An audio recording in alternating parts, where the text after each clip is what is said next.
Hi guys, welcome back to the channel. Ithaqwas Bane bringing you Infernum, the Empowered. And we are currently at day 3. Day 1, we escaped the general vicinity of the apocalypse, of the big rift with all the fallen ones. Day 2, we did a task, a quest for the local church, and we managed to defeat a fallen one. Gotta be honest, the challenges haven't been huge so far. I think the 2 fallen ones that I have encountered have been quite simple. I don't know whether I'm going to regret saying that.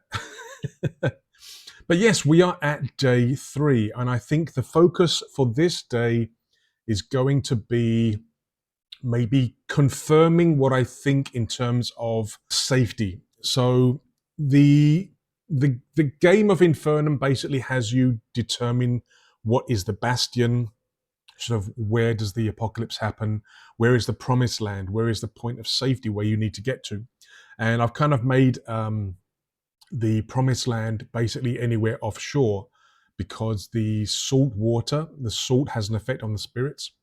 I mean, this is something I've learned from watching lots of ghost hunter movies, documentaries, well, not documentaries, ghost hunter shows. Let me just put it that way. But they're using a lot of salt to sort of be a barrier against spirits and evil things. So I'm kind of thinking that maybe the seawater is a barrier, but my character doesn't exactly know that. He's kind of going on the premise that he needs to get away, and maybe by going to sea, he may be able to escape the fallen ones. But he's not sure about the reasons. He just thinks that that's a good thing to do. So I think what I'm going to do for day 3 is maybe try to confirm that theory. That's the plan anyway. So we are back with Infernum, and we are going to take a look at day 3. Yes, and day 3 is all about war. So this is where the horseman of the apocalypse, the war horseman, comes into play. 4 days left before the end of all things. So I'm not going to read the revelation part. I'm not going to do the religion aspect here, but we will read the description to set the scene for day 3. And then when we start playing, we do have to roll a d6 to discover what is going to happen on day 3. There's 6 possibilities. An army rises, small talk leads to murders, there's a war between 2 nations, all kinds of wonderful stuff for day 3. But we'll be rolling that up at the start of the gameplay. But before we do that, let's have a little bit of a narration. Let's have a look. Okay. This time, everyone could hear the sound of trumpets. The summoning of the second horseman was made by another beast guarding the promised land, the Taurine Seraph.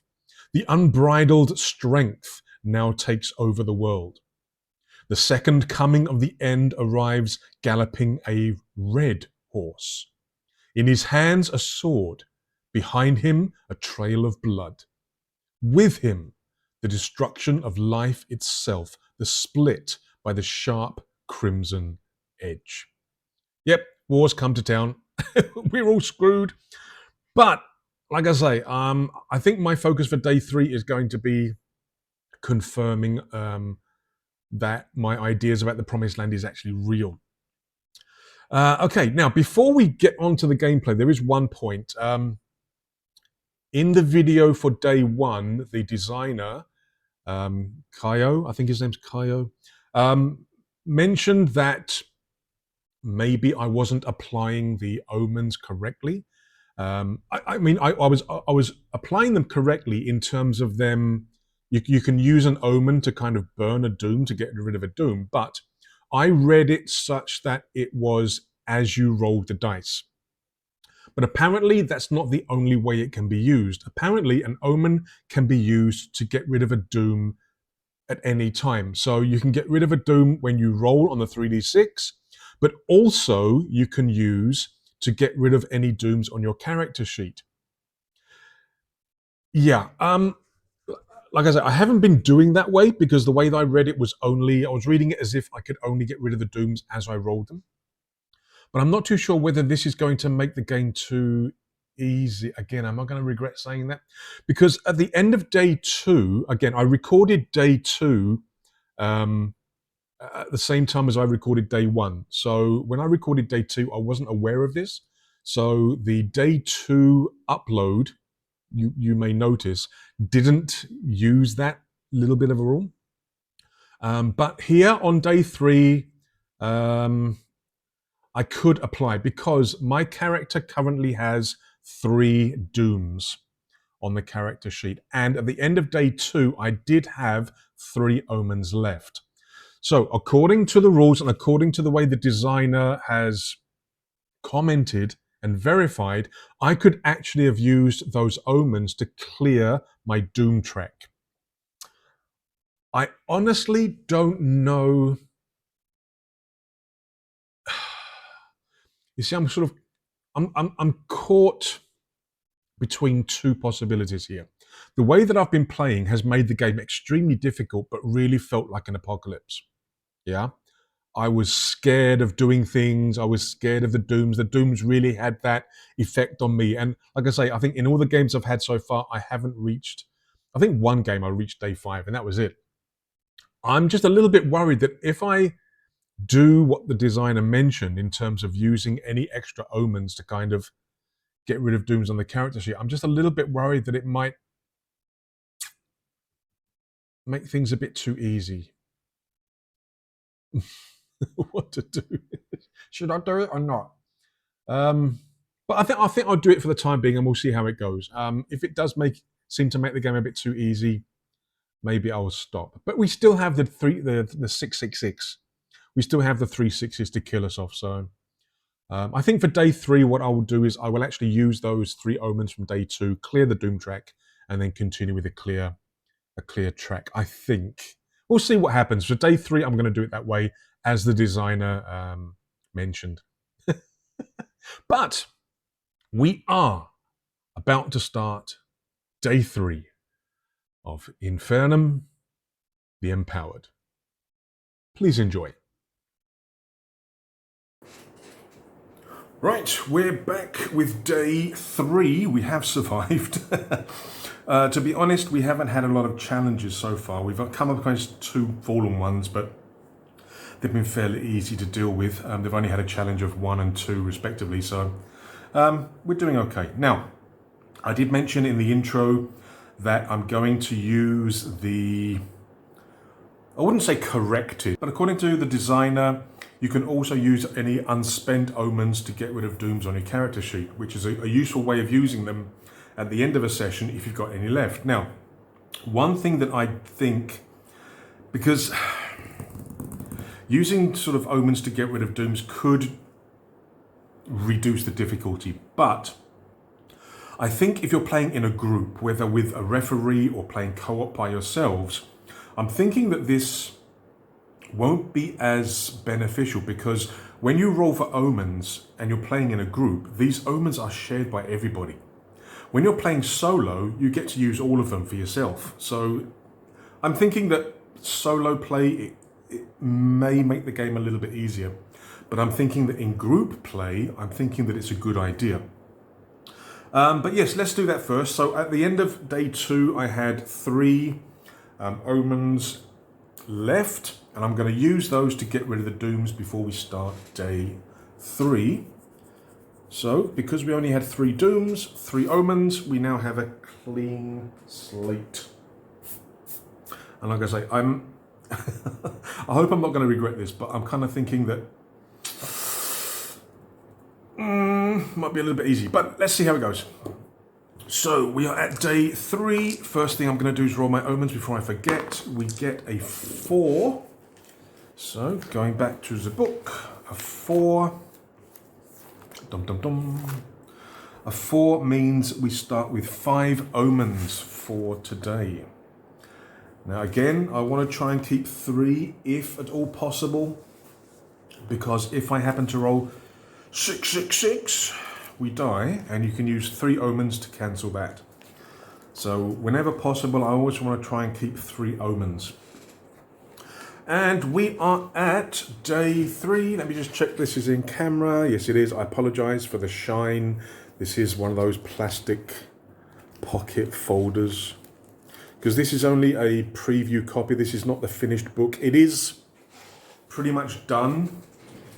I did a little bit of proofreading for them, and there are a few little changes, but this is essentially what it is. But because it's a working copy, I just printed it out black and white, 4 pages per sheet, you know, working copy. Right, so day 3, war comes to town. Now, what are we going to find? What's going to affect us this time? So we're rolling a d6. What do we get? We get a 2. There is a pattern in the deaths that are taking place. What's truly happening?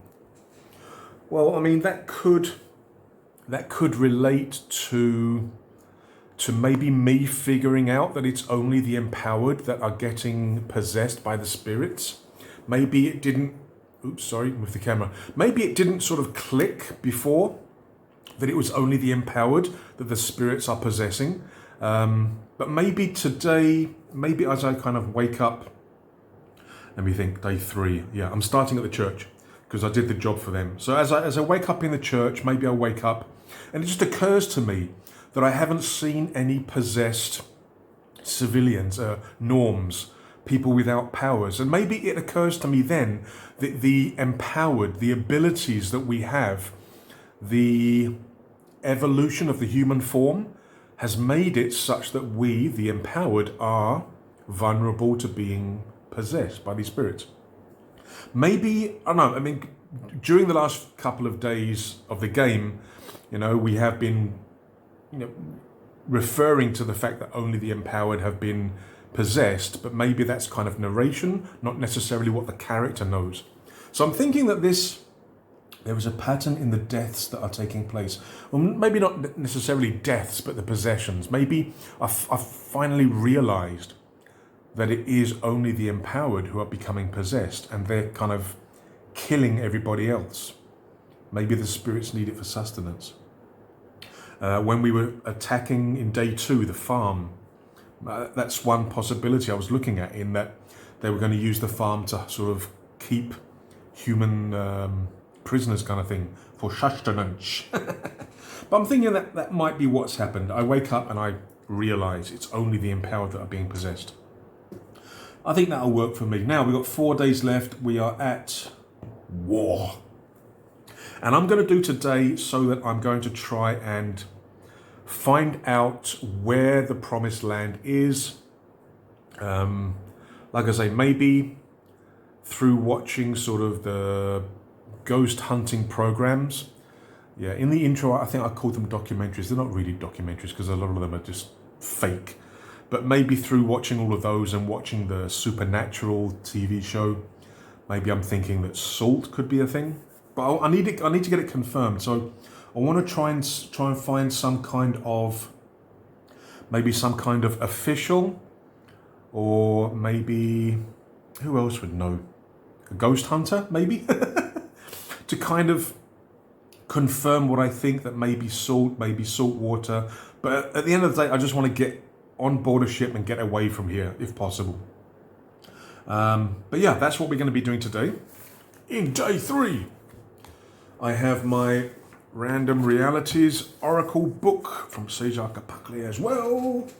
I have my Chaos supplement. Again, I only printed it in black and white. In the book itself, it's a nice red and orange. But we've got that to help me to describe the dooms and neutral events and everything else that we find. If we come across any fallen ones, again, we have our generator. And I think we are ready to go. So we are currently at the church. I need to continue on my way southeast, that way. Towards, oh God, where are we going? Victoria. We're trying to get to the coast. Now, I do need to find transport because Victoria is 19 hours by car from Brasilia. I mean, I've gone a certain distance already. I mean, I had the truck for a little while, but I do need to find another vehicle because it's 19 hours by car, 12 days by walking. So I'm not going to reach it by walking because I've only got 6 days left. No, 4 days left. So I think to begin with, I will try to find some transport, preferably a motorcycle, because that will be easier to maneuver. But I'll take anything I can find. Last time I had a truck. So let's try that. So we are going to, what should we do first? Oh, maybe the church has a vehicle. Let's find that out. Let's find out that first. So we are going to use the 1d6 mechanic when we need answers. So this is a basic oracle yes/no principle.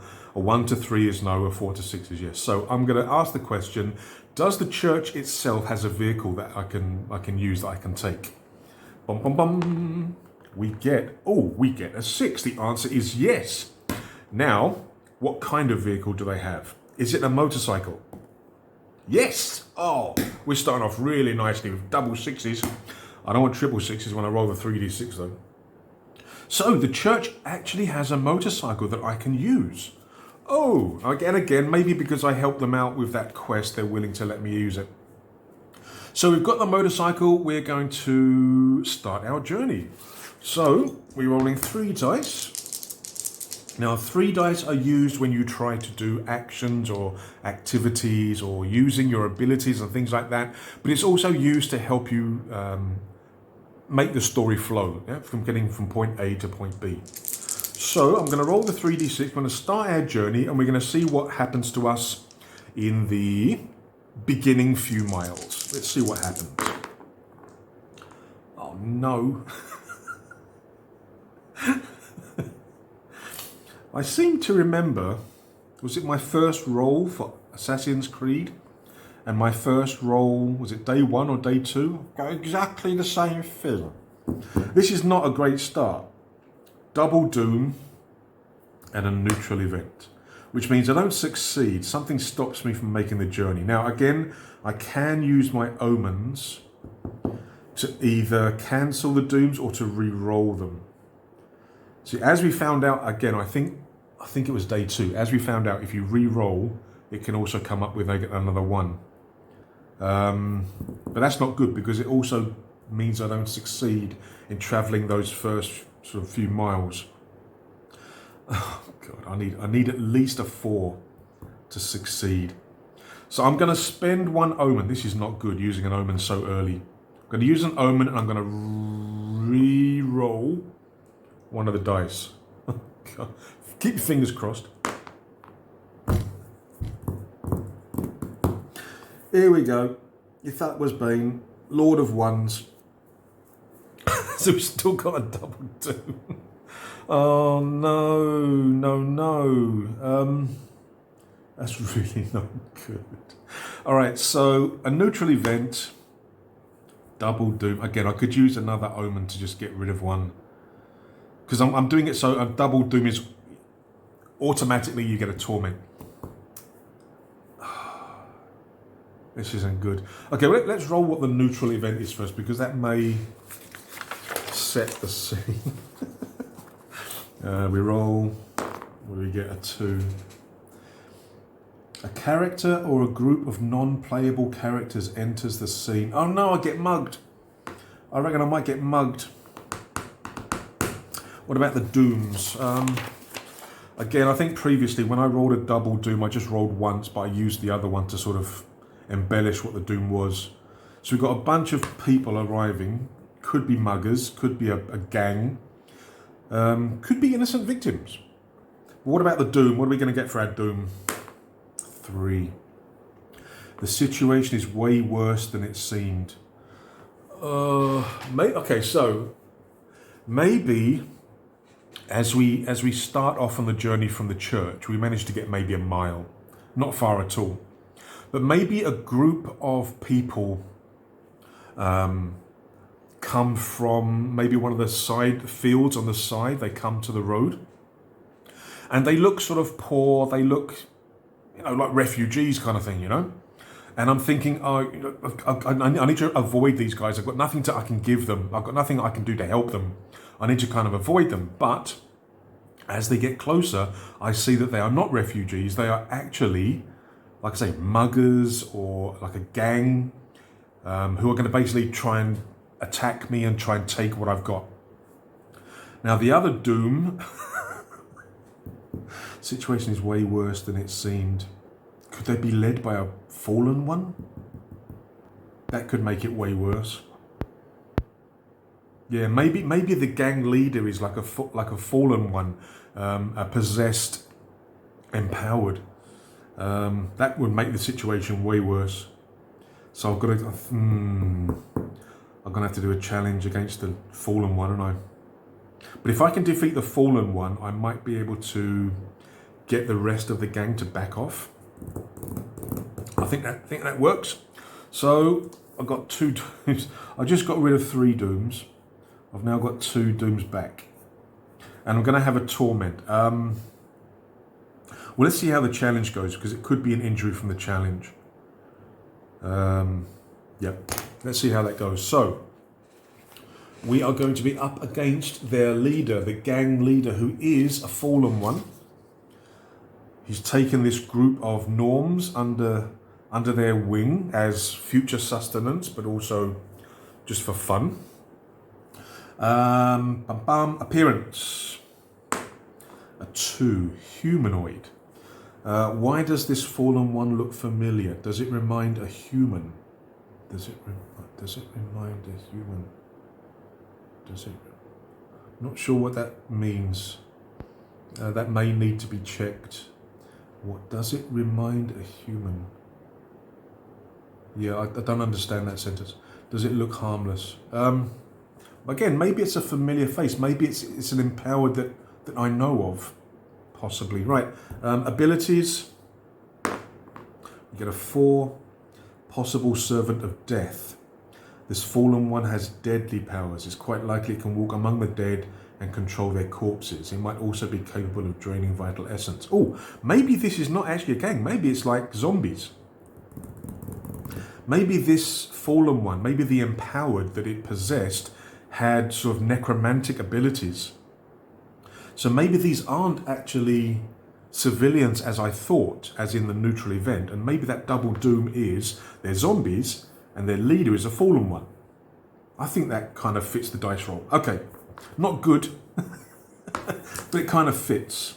So maybe if I can overcome the fallen one, maybe his power over the zombies dissipates, and the zombies just collapse to the ground because the magic, the empowered, can't sustain them anymore. Yes, that makes a lot more sense. So we're up against this necromancer. Maybe I've heard of this guy before. Maybe he was like a myth. Nobody believed that he was real, but there were sightings, there were stories about how this person raised the dead to serve them, kind of thing.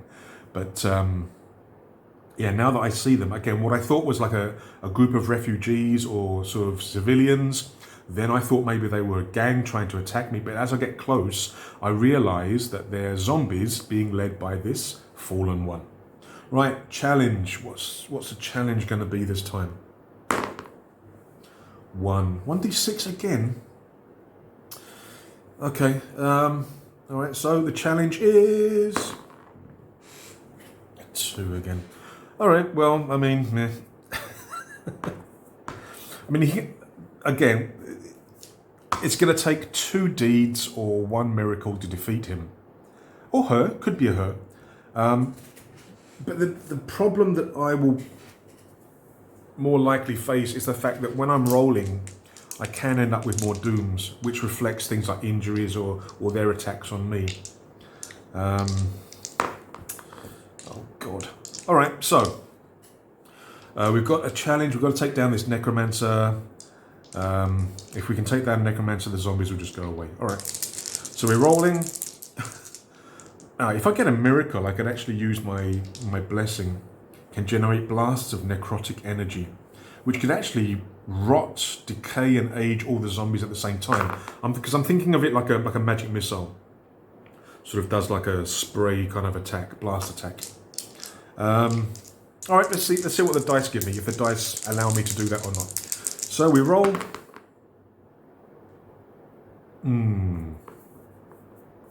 Well, I get the 6, so I can use my miracle.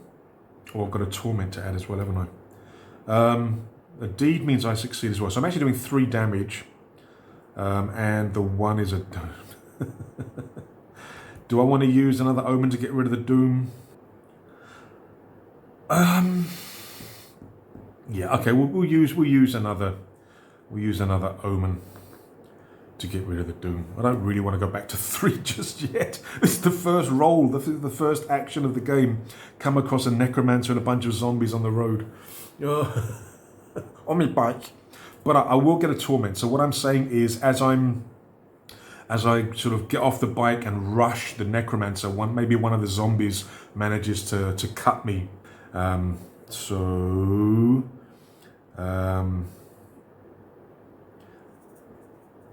Bleeding from my side. Yeah, I'm thinking that's just like collateral damage that the zombie does to me. But I do manage to take out the necromancer, and I'm using my blessing because I rolled a 6. So I do a blast of necrotic energy, which completely dissolves and decays the necromancer and all the zombies in the close vicinity of it. And as the necromancer, fallen one, sort of disintegrates into nothing, the spirit goes up into the sky, and all the other zombies, because the empowered is now gone, all the other bodies just collapse to the ground. Yes, that'll do. Another fallen one bites the dust. Okay, so we've got like a mile or a kilometre maybe from the church, and we've already run into another fallen one. Had to use another bloomin' omen, so I've only got 3 left now. Oh, this is what's going to get me in it. Right, let us try and carry on with our journey. Back on our bike, continue down the road towards Victoria. So what happens during the next bunch of kilometres or miles? Okay, that's pretty good. Now, with a miracle, you can actually heal a torment. Because the thing is, at the moment, this torment could affect me if I do anything physical, like running, fighting. This could actually count as a misfortune. So it could be worth healing that. So maybe before I start off on my next sort of journey on the bike. Oh no, but I haven't succeeded. If I use that to heal, I don't think it counts as a success. And then I've only got 2 neutrals. So maybe I don't get very far again. Yeah, I think I have to do that. I want to try and get rid of the torment. So I'm going to use the miracle to get rid of my bleeding. Going to patch it up. Some bandages or some clothing or rags. Maybe from those zombie bodies. Take some, I know that probably wouldn't be very good for the wound. Maybe I'll just get some rags or whatever. Patch myself up. And then with the 2 neutral events, again, what I'm going to do is roll once, but see if I can play on it. What do we get? Neutral event, we get a 1. Something that was hidden is revealed in the scene. Let's use the 2d6, see if I can generate a couple of random words to help me. Let us black red. We get 3, 5.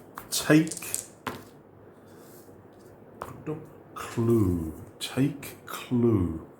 Maybe as I'm sort of going through my clothing and my backpack and everything, trying to find something to bandage my wound, maybe I come across maybe a note from the priest, from the church that I helped, and maybe it has a sort of rough map showing me the route to Victoria.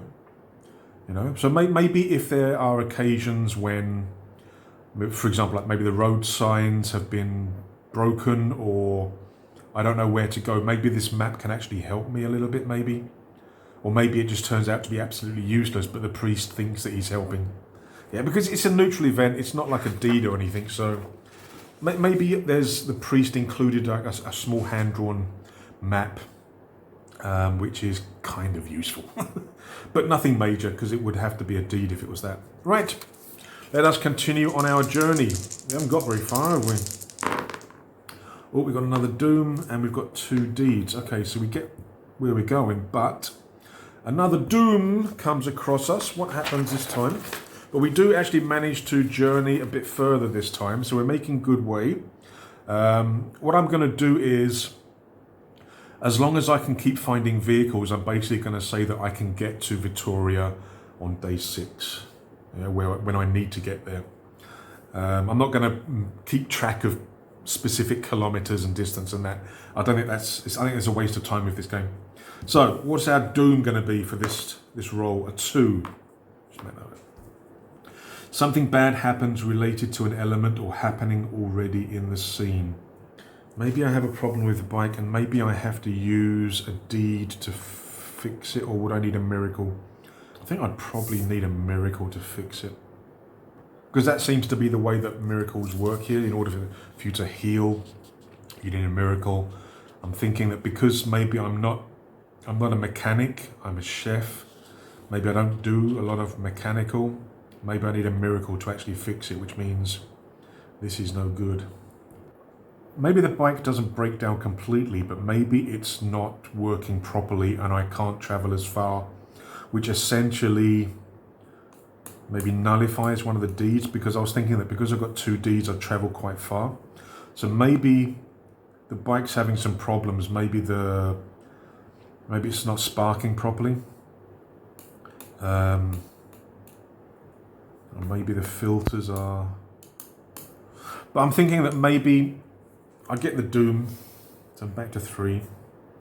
Because again, I don't really want to use omens just yet. So I'm thinking that maybe the bike is having some serious problems and I can't journey as far as I was hoping, or I was planning to. So essentially, instead of a double deed, I just get 1 deed, I think. So instead of traveling maybe 10 kilometers, maybe I only managed to travel 5 or something. So maybe it's just hindering my journey a bit, I think. But what I'll put here is misfiring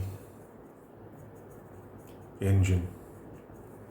Maybe another doom. If I get another doom, maybe that will cause it to the engine to completely seize up.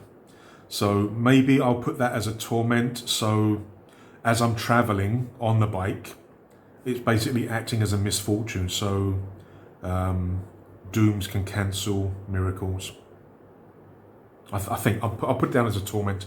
So it's misfiring, so I'm not actually journeying as far as I would actually prefer to. All right, I think that kind of makes sense. What's next? What's the term? Is it feathering? I'm kind of feathering the engine, taking it easy, gentle, playing with the clutch, trying to make sure that the engine doesn't seize as much as possible. But we're going to continue on our journey. Now, like I say, I want to try and find someone. That may have some information about the salt idea or the salt theory.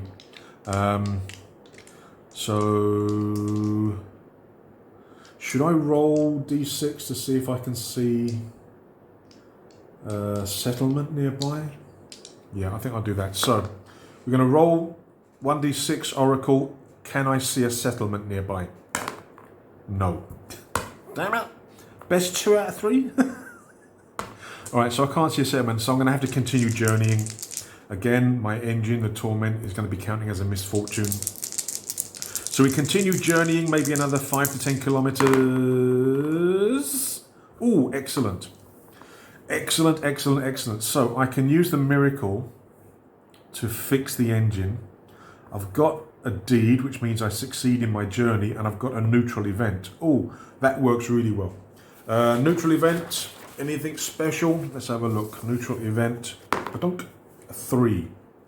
Something in the environment calls your attention. What is it? Does it have any importance? Okay. Well, maybe we travel a certain distance and maybe the engine's seriously giving me problems. So maybe I stop, side of the road, I fix the engine using the miracle. Ha ha ha.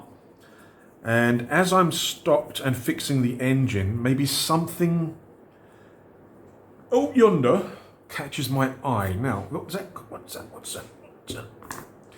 That calls for a random reality, I think. I think that calls for me using this book again to find out exactly what the location is that we find. So, black first. What is it that we find? 3-3. I think I'm using the 3-3 page more than any other. 3-3. What do we find?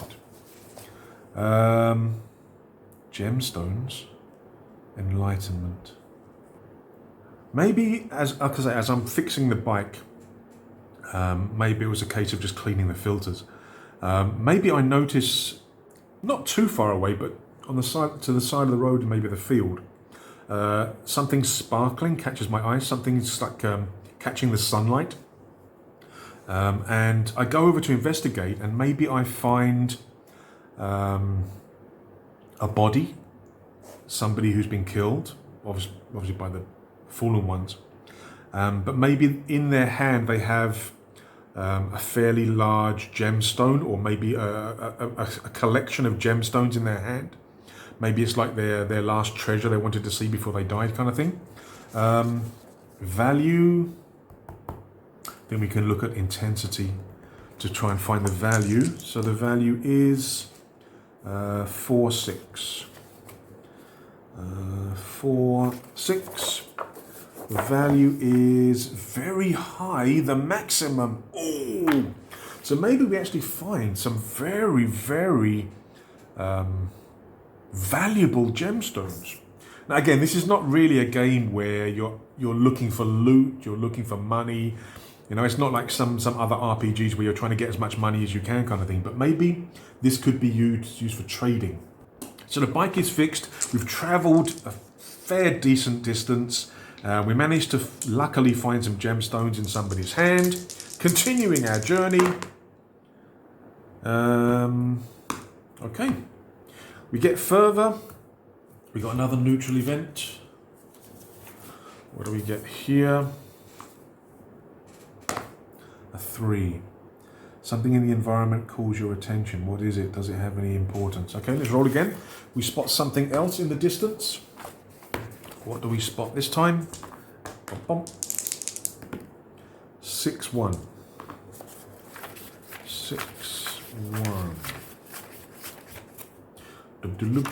6-1. Exodus Arcane Secrets. Arcane Secrets. Maybe I see. I don't know if Brazil has like stone formations like Stonehenge or anything like that, where they have these like sacred sites, spiritual sites. Maybe that's something that I see. Again, I'm not exactly sure what they have in Brazil. In the UK, we have a lot of these sort of stone circles that are supposed to be like junctions where the ley lines kind of form and stuff. I mean, obviously, if that kind of thing is real, they're going to be all over the world. I mean, I think there are some people that theorize that maybe the pyramids in Central America, Egypt, everything, they're also built on ley lines. So maybe Arcane Secrets. Maybe I've actually found the dwelling of, maybe it's like a sacred site. Again, I'm not exactly sure what kind of sort of sacred or spiritual sites they have in Brazil, but maybe I see something that could hold answers. So okay, we're going to go and investigate this, I think. We're going to investigate this sort of sacred site because there may be somebody there, possibly. Let's have a look and find out. So we're going to go. We're actually going to go there. We did get deeds, so we do succeed as well. But we want to go and find out what's going on. So we journeyed a certain distance again. So we're making good headway today. We're making very good distance 30, 40, maybe even 50 kilometers. But I can see in the distance this sort of, it looks like a spiritual site, one of these sacred sites where people do sort of, I don't know if pagan is the word, but they do sort of rituals, ancestor rituals, sort of jungle spirit kind of things. Sort of old style, sort of traditional style maybe. Let's go there and see what we can find there, shall we? Now, I think traveling there shouldn't be a problem, but when we get there, we need to know if there's anybody there that can help us, or whether there's anything there, maybe, but on the other hand, it could be like a magnet for fallen ones, for the spirits. It may be a dangerous place. That could be another problem. It could actually draw spirits in because of maybe the use of the place, the sacredness of the place, maybe the ley line. How am I going to determine whether it's safe or not? Is there anything in here? I mean, I could just use the D6. Yeah, let's just use the D6, right? So we approach the sacred grove or the sacred site. Okay, do I see any fallen ones, or do I sense any evil in this place? We're rolling. No. Okay, so we don't sense any fallen ones, we don't sense any evil here. Okay, that's good. Is there someone here that can actually maybe help us? A 6, yes, there's somebody here who can help us. Now, I need to get them to do some kind of fortune telling, but before we do that, Shaman, the book's working. In Chaos, we do actually have parts, okay, during a confrontation, what will an NPC do? Or when approached for the first time, what's the behavior of an NPC? All right, we can do that. So, when approached for the first time, what's the behavior of an NPC? So we come to this sacred grove, or this sort of spiritual site, and there's somebody there. They're all dressed up in the kind of shamanistic clothing and everything, and they're kneeling on the ground. Tarot. Ooh, could I use tarot cards? Ooh, actually, I could use tarot cards for this. Maybe the shaman, maybe he's not like old school. Maybe he's old school-ish to know the traditional rituals and stuff, but maybe he's also new school in terms of making money these days, and he does fortune telling, and maybe he has a tarot deck, because I think, if I remember correctly, I think there is a supplement for INFAERNUM, which I haven't showed you yet, where you can use tarot cards instead of this, or maybe even instead of this. That would be pretty thematic. I could do that. So first of all, let's see what the attitude of this, or what the behavior of this NPC is. The shaman that we have found, we get a 2. Discordant. The NPC has an opposite perspective. And maybe they don't want to help me. Maybe they don't care. Maybe they believe the fallen ones are not as bad. Maybe that they believe it is a divine instruction that we are wiped from the earth. But I'm pretty sure that these gemstones that I found could change his attitude. Nothing else, is there? A pot, a fire starter, oil, seasonings? Want some seasonings? I think maybe if I offer him the gemstones, maybe he'll become a little bit more tolerant, a little bit more friendly, and kind of read the cards for me. Because, like I say, I'm pretty sure that there's a tarot supplement in INFAERNUM. I'll have to go and look for that. But okay, we'll try offering the gemstones to him and see whether he can change his attitude a little bit and help me out, and help me to determine exactly what is the promised land, and whether my thoughts on salt and what I've seen on the TV is actually true. That could work. So let's do the oracle, basic oracle. I'm going to offer the shaman, or this person, these gemstones to help me, even though they're kind of negative at the moment, they're negative behavior, negative attitude. Let's see if it helps. So, I'm offering the gemstones. Will he help me? Yes. Okay, great. Right, now, what I'm going to do is I'm going to quickly, off camera, go back to the preview book that I have, the work in progress book, and see if I can find that supplement that I think I saw. I will then find my tarot cards, come back, and we will do a reading. Right, I'm back. I've gone through the book, and yes, there is a supplement called Arcana, however you pronounce it. This is one of the supplements that's in the INFAERNUM book, just like the Chaos supplement, like the Colossus supplement, like the Lord of Dread supplements. There's a lot of supplements, I think it's 15 or 16 in the book, and this is the one called Arcana, and this is the one where you can use tarot cards to, not to tell fortunes, but in order to sort of generate descriptions and information. It's like an alternative to the 2d6 method, or to the Random Realities book that I've been using. And you're using a tarot deck. Now, before we continue, I do understand that some people may have negative feelings and negative thoughts regarding tarot decks, the use of tarot decks. Well, what we're doing here is simply, like I say, just generating some words and some information by using tables and by using the cards. We're not actually using them in any kind of real fortune telling or any kind of real spiritualistic way, okay? So what we have in this supplement here is some more tables. Now we're only going to be using I think it's the Major Arcana. Let's have a look. Bom, bom, bom. Yeah, the 22 Major Arcana. So we're not using the minors, just the majors.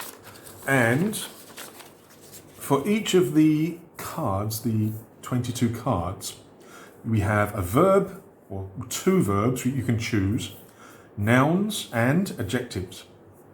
If the card is inverted, you get the negative or the opposite version of the word.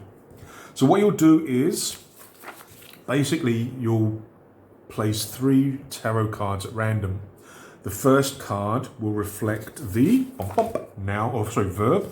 The second card will reflect the noun. The third card will reflect the adjective. Now, if you really want to take it further, and if your group doesn't have a problem with it, you can definitely use tarot cards the way that they were intended. There are certain ways of using the cards, layouts, readings, and everything else. I don't know about those things, but I do have some tarot cards. But we're just going to be using them to generate some random words to help us kind of understand about the promised land. So an example is actually given in the book itself, but we're going to be doing it now.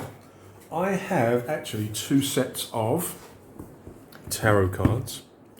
Haven't used them yet. I've bought them because I think I've got at least one game that uses tarot cards instead of dice. I don't think I've played it yet, but yeah, I've got 2 packs of cards. I've got this one. Let me just change the focus. This is the Ultimate RPG Tarot Deck.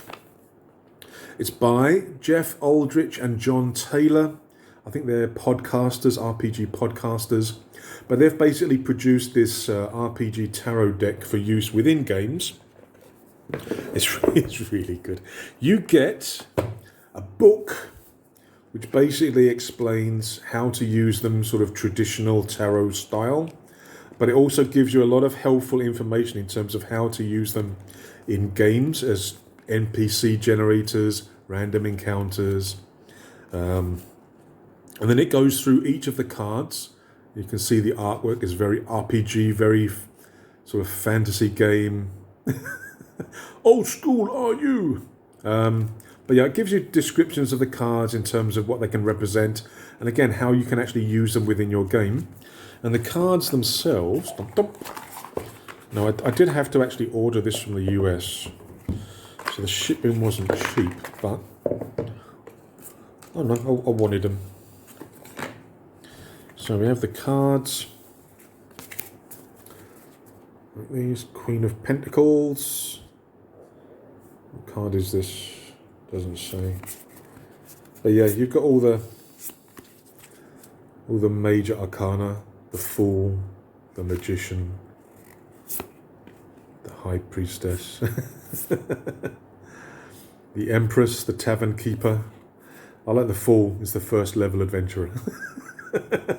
I'm sure this rings a bell for many of us. Now, I do have this tarot deck, but the other deck just seems much more suitable for Infernum, but I'm a little bit worried about whether it's going to show up on the camera because they're very dark. Now, I bought these, I think, from AliExpress. Yeah, these are, let's get rid of that one. These are very dark in terms of nature and design. Very much more sort of Infernum, sort of Kingdom Death vibes. But I really like the look of these ones. I bought these, but as I say, when I got them, I sort of looked at them and went, oh, they're amazing. They're real sort of horror style bits, a few bits that maybe not safe for work, but it really sort of fitted the vibe of horror games. But I realised that if I put them on under here on the camera, you're not going to be able to see much because all the details are down the side here. You see on the other cards, it's all much clearer. So I think this deck would probably be the best to use in terms of you guys seeing what's going on, but this deck is just too much. It's just Infernum down to a T.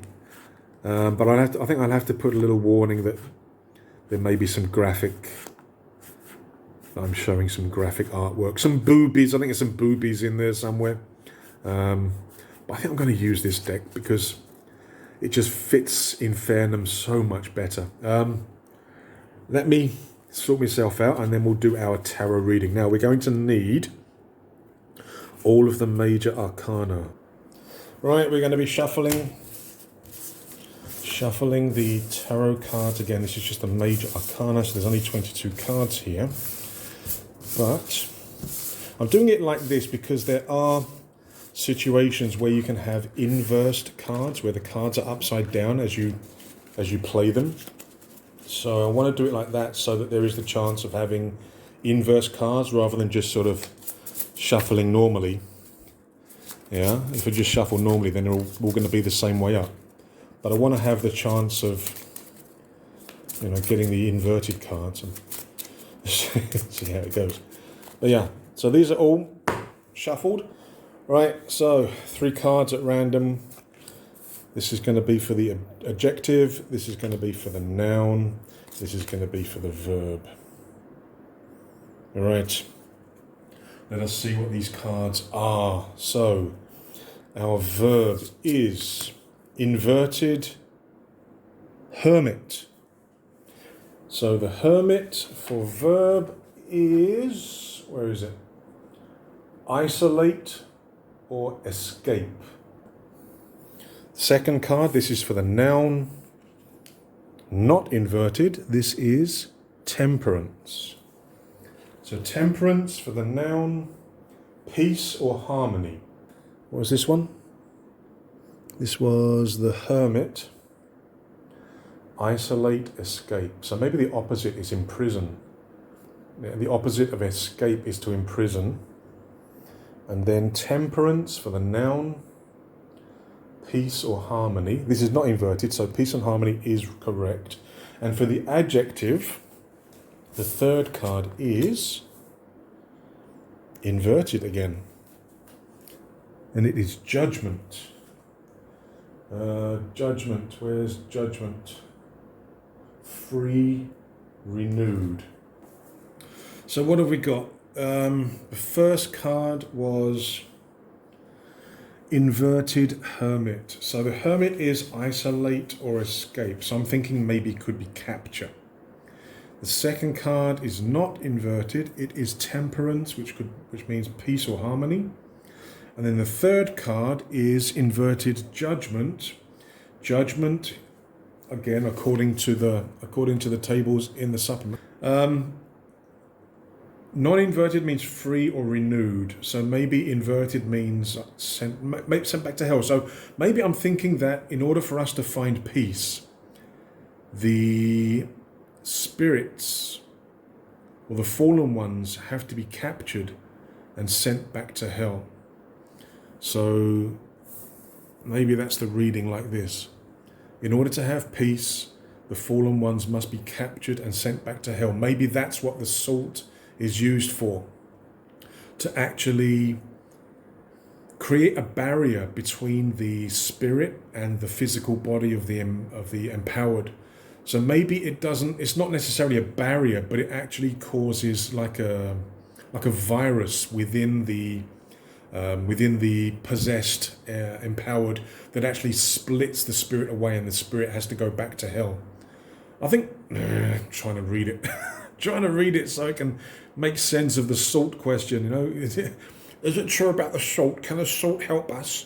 Yes, the salt can help you find peace. It allows the capture of the spirit and sends them back to hell. Yeah. Okay. So anyway, that's this is how the Arcana supplement works. You're basically using the tarot cards, the major Arcana cards, to not necessarily to do a reading, but more to give you certain information or more description about things you find, rather than using the 2d6 tables, or by using other oracles like what we've been using here. It's just another system. But again, if you're playing in a group, please make sure that everybody's comfortable using tarot cards before you use them. Right, I'm going to switch back to the other camera angle, and I think we will probably finish the session. Right, so we've used the Arcana supplement. I did say at the beginning that I was planning to use one supplement, but depending on the rolls, there may be some other supplements that we'll be using. And we found one. We found this one. So we found a sacred site, we found a shaman, and they agreed to help us sort of answer the question relating to the salt in terms of how it is a barrier, how it's working against the fallen ones, and it kind of makes my theory make sense that we've got to get away. We've got to get to the sea. We've got to get to Victoria and get out to sea. That may prevent the spirits from getting me. Now, time has passed. I think this video is going to be long enough. So I think that'll do for the end of this session. What we'll do is day 4 will start at this sacred site, and we'll start making our journey onwards. We've still got the bike, haven't we? Yes. So I'm going to write down here the fact that we do still have a bike, which did kind of break down, but I did fix it because I might forget. But we do have a motorcycle. Actually, I better put motorcycle, hadn't I? Because I could think bike means pedal bike when I come to record day 4. So we've got a motorcycle. But again, it may break down again and we never know. But I think that will do for this day. So, like I say, we've managed to find out some information relating to the salt idea. It seems that the ghost hunting shows and supernatural and ghost adventures and all these all these shows that are perfectly honest.